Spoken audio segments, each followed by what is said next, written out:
is good, swag's good, tie's good. Alright, let's go, guys. What up? I'm Josh Taylor. I'm here to talk to you today about the coolest woman in the whole universe. She's a poet. Can you guess her name? No, you probably can't. Her name's Anne Sexton. She was born on November 9th, 1928 in Newton, Massachusetts, and she actually died in the same boring state on October 4th, 1974. She didn't just die. She actually killed herself through carbon monoxide poisoning. Since she battled with depression, she wrote about death. Not only death, but the fine line between the life and the death. She loved to get just right near the edge of death, but would never jump off until she actually got the courage to do it. And interestingly, also, she didn't just kill herself once. She actually tried a couple times, but you know, it never works the first time. And basically, through that connection of getting right near the edge, I found two musical connections in my artistic brain. First of all, I found a song. It's that weird song you've been listening to the whole entire movie that you've been wondering about. Yep, that's the song. Lemonade by CocoRosie off the Grey Oceans 2010 album. And I found this just by scrolling through my library, which means if I have it, it has to be a good song. But I found 4 things that I can easily relate to her thread of getting right near that edge. First of all, it's written about a suicide, so that's just relatable to her life, because obviously yeah, you get the point. Second is an excerpt from the song. It goes, "We 7 kids, we almost died. Nearly put to death, but lightning strike." This basically says how the kids almost died, but something miraculous saved them. This miraculous thing for Anne Sexton was her poetry. The second excerpt from the song is "Me, My Pappy, and His Lemonade." Now, it doesn't really relate to the thread very well, but it's repeated twice in the song.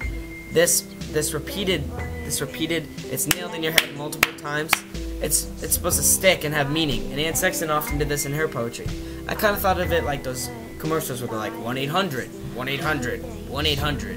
I remember those numbers for like 5 minutes after I watched commercials. It's ridiculous. And the fourth and final connection to Anne Sexton is that she used spirituality in the song. And Anne Sexton's work was primarily about finding God and the lack of God in her life, and her confusion with God and her battling with God. And the next connection is this painting that you're staring at about right now for close to 8 seconds. I actually found it on Google, so yeah, I know I'm a bad student, pretty lame, whatever, but applicable, sorry, ugh, to my thread and my previous connections as well. First of all, it was made by Zdzisław Beksiński, and he named none of his poems, or excuse me, paintings, so it's just called Untitled, and it was created in 1971. And the first easy thing that you can point out is that it has a dark underlying tone to it, similar to almost all of Sexton's poetry. So basically what that's saying is, he was depressed, she was depressed, yeah, you get the point.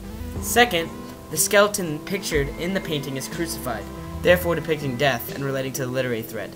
So, Beksiński actually had the courage to jump off in his art. Anne Sexton always got to the edge and wrote about how badly she just wanted to end it, but Beksiński portrayed actually ending it.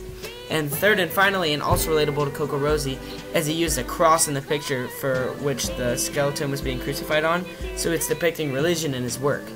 And like I said earlier, a lot of Sexton's work was about trying to find God, and CocoRosie used this work to write.